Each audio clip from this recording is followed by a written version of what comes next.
Hello, Nay. Napatawag po kayo. Kamusta po? Anak, baka meron ka pang 10,000 dyan. Pang dagdag lang sana sa pang-araw-araw dito sa bahay. Nay, di ba po kakapadala ko pa lang ng 15,000 nung nakaraang linggo? Ayun na nga, naubos na eh. Nag-aya kasi yung mga kumari kong mag-outing. Diyos ko. Nay naman, malaking halaga po yun. Sana naman tinipid ninyo. Hindi po ganun kadali kitain yun eh. Nay, pasensya na po. Hindi po ako makakapag-abot pa ngayon. Wala din po ako. May mga bayarin din po ako dito tsaka gastusin pang araw-araw. Teka, ang yabang na itong sumagot ah. Kung makapagsalita ka, para ang laki ng kasalanan ko ah. Nakapag-abroad ka lang, ganyan ka na magsasagot? Puro ka lang naman pasarap dyan. Singilin kaya ka sa pagpapalaki ko sa'yo. Huwag ka mag-alala, hindi ka namin kailangan. Kaya namin nang wala ka. Sobra naman ho kayo, Nay. Hindi naman po ganun kadali magtrabaho dito sa abroad eh. Kasi lahat salo-salo mo. Yung kapag nahihirapan ka, yung may sakit ka, nalungkot ka, wala. Ikaw lang mag-isa. Wala kang katulong, wala kang karamay. Pero Nay, bakit ganun? Yung isang beses ka lang hindi nakapagbigay pero parang buong pagkatao ko na yung hinusgahan ninyo. Itong pag-a-abroad ko, Nay, kayo naman po yung may gusto nito, di ba? Hindi po ako. Gusto ko po kasi, Nay, maging doktor talaga eh. Yung makakapagbigay ako ng tulong sa mga tao.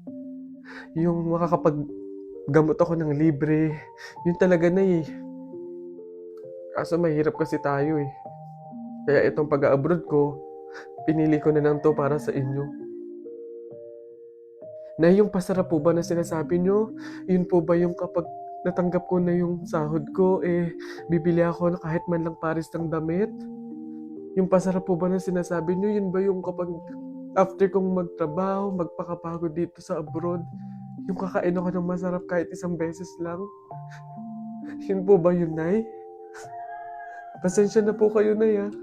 Kasi minsan, sa tanang buhay ko, hindi ko naranasan yung ganun eh. Kaya yun man lang, Nay, mabigay ko sa sarili ko, maregalo ko sa sarili ko. Kasi wala naman akong choice eh. Kundi yung piliin lagi yung pamilya ko para tulungan kayo. Yun nga man lang, Nay, na kamustahin niyo ako. Kailan ko kaya ma-experience na yung tatawag kayo sa akin, yung magme-message kayo sa akin para kamustahin lang ako. Yung hindi yung manghihingi kayo ng pera, yung hihingi kayo ng ganito. Pero wala eh. Hindi ko alam, Nay. Hindi ko alam kung bakit sa kabila ng paghihirap ko, sa kabila ng pagpili ko sa pamilya ko kaysa sa pangarap ko, hindi ko alam din kung bakit ganito pa yung mga sinasabi niyo sa akin.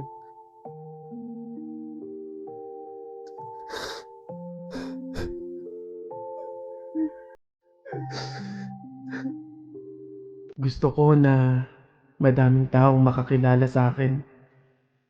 Gusto kong makapagbigay ng ngiti. Gusto kong makapagbigay ng saya. Ayan, dito ka, tas dito. Balang araw, makakabili din ako ng mga gamit para sa content ko. Okay na to. Ang kapal na mukha mo. Bakit mo sa akin ginawa ito? Pero okay lang naman. Anak? Kumain ka na ba? Oh, Nay, bakit po? Anong ginagawa mo? Ba't ganyan itsura mo? Umayos ka nga? Wala po, Nay. May project lang po ako sa school. Yes! Whew. Finally, nakaipon din ako ng pambili nitong unang week ko para sa mga content ko. Oh, oy, Tay, ano ba tong mga nakikita kong video mo na naka-upload dito? Alisin mo nga yan. Ano ba akala mo? Nakakatawa ka. Para kang tanga sa ginagawa mo. Nakakahiya ka. Burahin mo yan ah. Balang araw, makakakuha din ako ng suporta mula sa pamilya ko.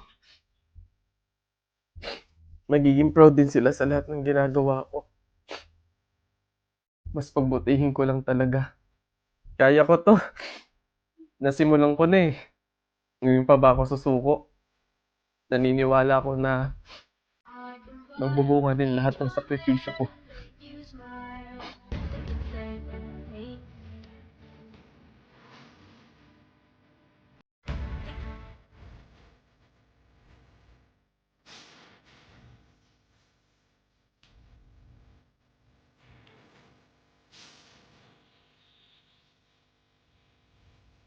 Grabe.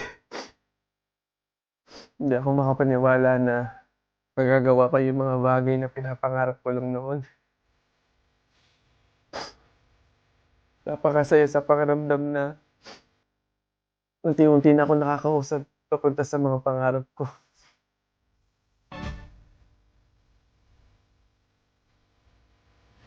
Anak, proud kami sa'yo. Mapatawad mo man kami o hindi, humihingi pa rin kami ng kapatawaran sa lahat ng nasabi namin sa'yo.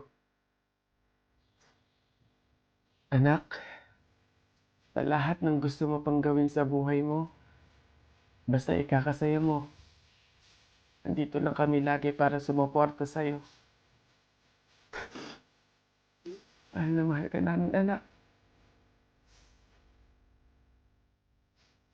Mahal na mahal ko po kayo, Nay. Tay, para po sa inyo to lahat.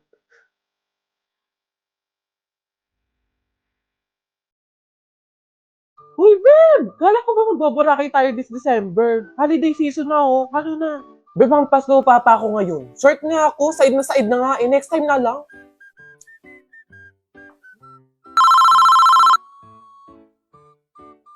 Hello? Hello, Ken Koy. Good day. Kindly check na lang kasi nasend ko na yung payment for brand collaboration natin last month. Thank you. Babe, mag-impake ka na. Sa Thailand tayo pupunta. Hindi na ako magdadala ng gamit. Bibili na lang ako para bago lahat. Tapos nakabook na rin pala yung Singapore natin for January. Tapos Taiwan naman sa February. Tayo.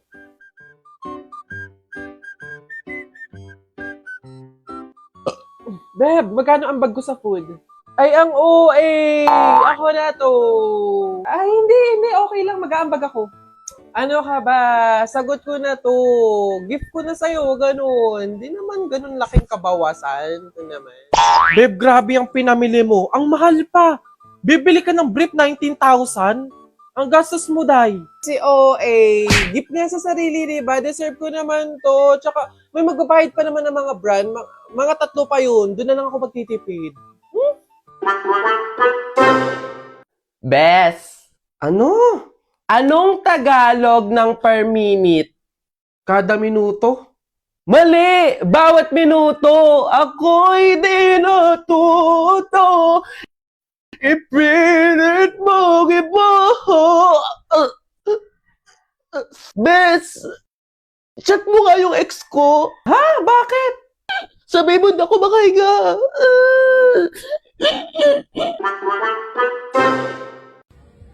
Saka pa, lahat ng kasalanan mo sa akin.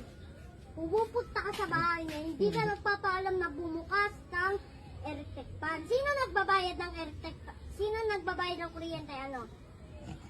Di ba yung mama ko? Naghihirap yung mama ko eh. Kita mong lakas-lakas ng electric fan na yan eh. Nagpapahirap yung mama mo, pero ikaw nagpapahirap sa mga magulang mo.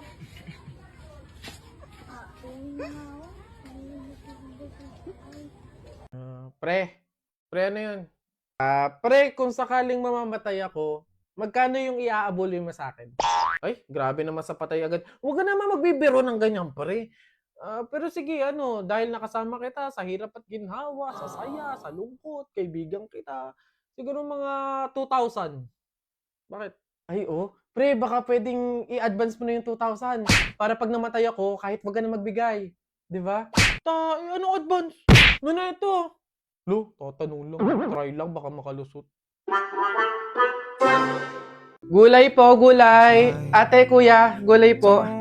Neng, pabiling gulay, halagang 50 pesos. Sige po, ito po, oh. Okay na sana kasi yung time check. Jennifer? Si Jennifer nga. Hello. Kamusta kayo? Ang gaganda ng mga suot nyo, ah. Eto, malapit na makatapos. OJT na kami. Then after nun, graduation na. Ikaw ba, kamusta? Hindi ka na namin nakikita sa school, ah. Wala naman akong choice kundi maghanap buhay, eh. Gustuhin ko mang mag-aral, pero walang-wala talaga kaming pangtustos, eh. Naku, sayang naman. Kasabay ka sana naming makakatapos ng pag-aaral ngayon, oh. Kailangan ko kasing tulungan yung mga magulang ko, eh. Pati na rin yung mga kapatid ko. Oo, nakakapag-aral ako. Pero kung nakikita kong nagugutom yung pamilya ko, huwag na lang siguro muna. Di bali okay lang yun. Hindi naman nagmamadali sa pag-aaral eh. Andyan lang naman yung education. Kapag okay ka na, kaya mo na, edi tsaka ka bumalik, di ba? O siya, dito muna kami ah. Mahuhuli na kasi kami eh. Jennifer, good luck ha. Kaya mo yan. Wala kang hindi kaya, di ba? See you. Always rooting for you, Jennifer. See you.